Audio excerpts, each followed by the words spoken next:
নমস্কার। আজকে আলোচনা করব জাতকের জন্মছকে বা জাতিকার জন্মছকে কি কি লক্ষণ বা কি কি যোগ থাকলে পরে জাতিকা সুন্দর হাজব্যান্ড পেতে পারেন, জাতক সুন্দরী স্ত্রী লাভ করতে পারেন।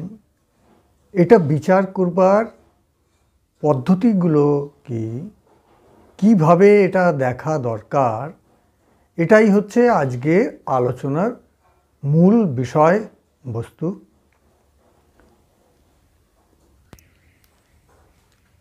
প্রথমে এর জন্য আমাদের দেখতে হবে সপ্তমপতি গ্রহকে।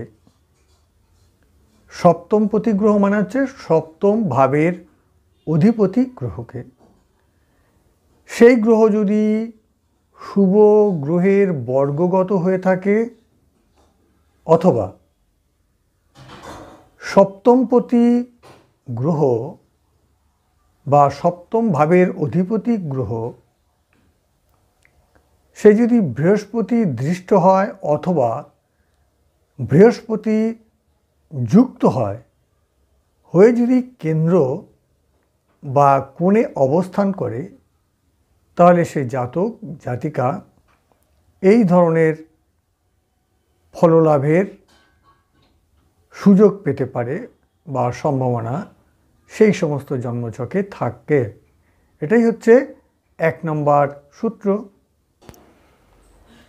দ্বিতীয় সূত্র, সপ্তম ভাবপতি গ্রহ অর্থাৎ সপ্তম ভাবের লর্ড এবং লগ্নপতি গ্রহ, তাহলে উভয় এই গ্রহদ্বয় সপ্তম ভাবের অধিপতি গ্রহ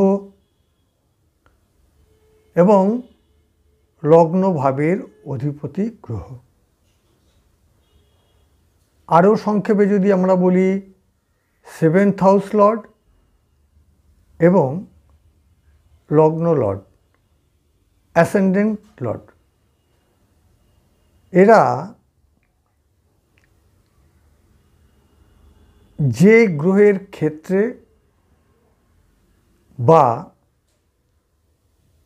যে নব্যাংশে থাকবে সেই ক্ষেত্র বা নব্যাংশ সেটা যদি স্ত্রীর লগ্ন হয়, তাহলেও কিন্তু এই ধরনের ফললাভের একটা সম্ভাবনা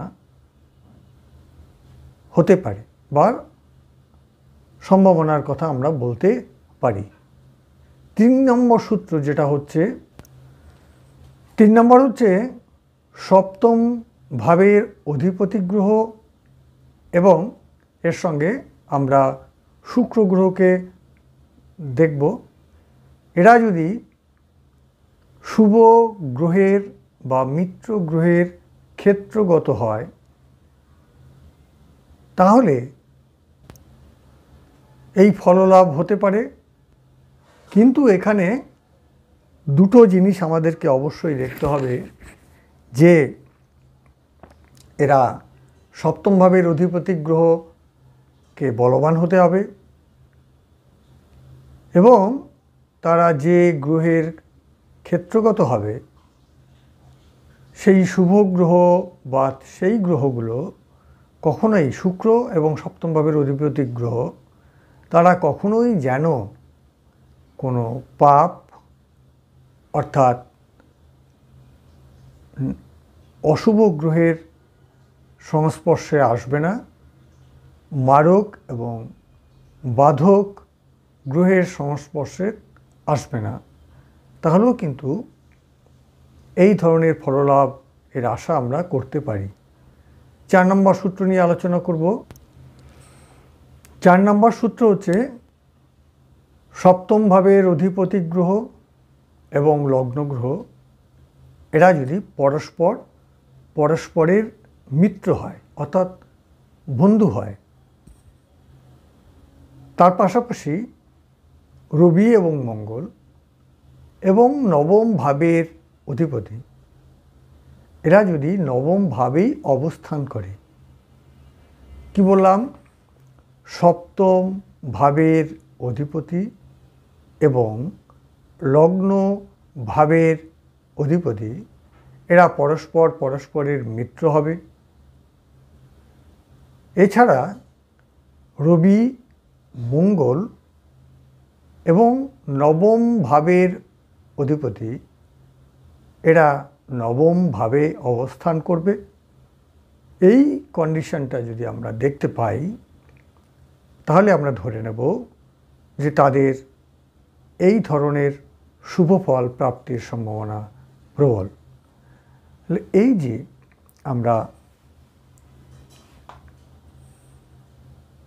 বৈদিক জ্যোতিষশাস্ত্রের এই সাবজেক্ট রিলেটেড বা এই যে সাবজেক্টে আজকে টপিকটা হচ্ছে আমাদের স্বামী এবং স্ত্রী, মেয়ে হলে তার সুন্দর হাজব্যান্ড, ছেলে হলে তার সুন্দরী স্ত্রী। এটা সবাই কাম্য, সবাই এটাকেই পছন্দ করে। তো এই জায়গাটা বিচার করবার জন্য আমাদের মোটামুটি এই কন্ডিশনগুলোকে ম্যাচ করছে কিনা সেটা আমরা দেখব এবং তার পাশাপাশি আমরা অবশ্যই কয়েকটি জিনিস দেখব।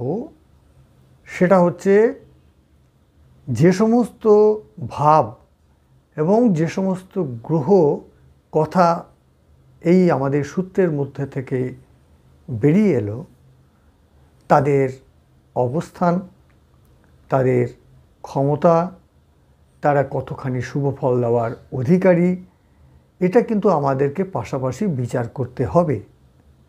আমরা দেখলাম কোনো একটি জন্মছকে এই 4টি সূত্রের মধ্যে কোনো একটি শর্ত সম্পূর্ণভাবে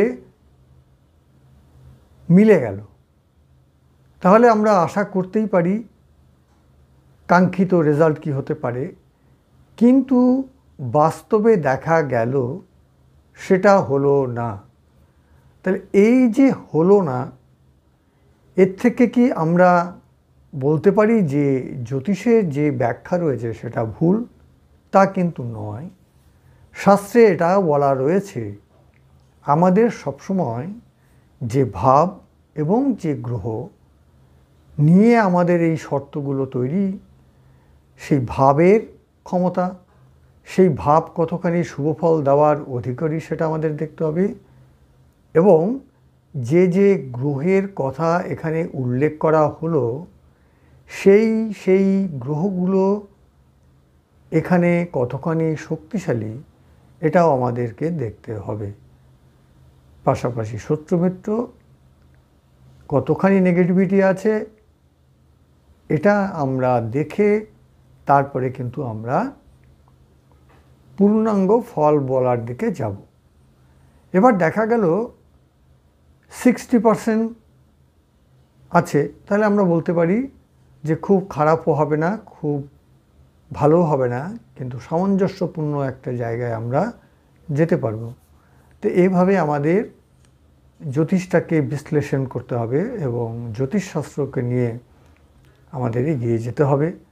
তাই আজকে আলোচনা এখানেই শেষ করলাম। সবাই ভালো থাকবেন, সুস্থ থাকবেন। পরবর্তী ভিডিও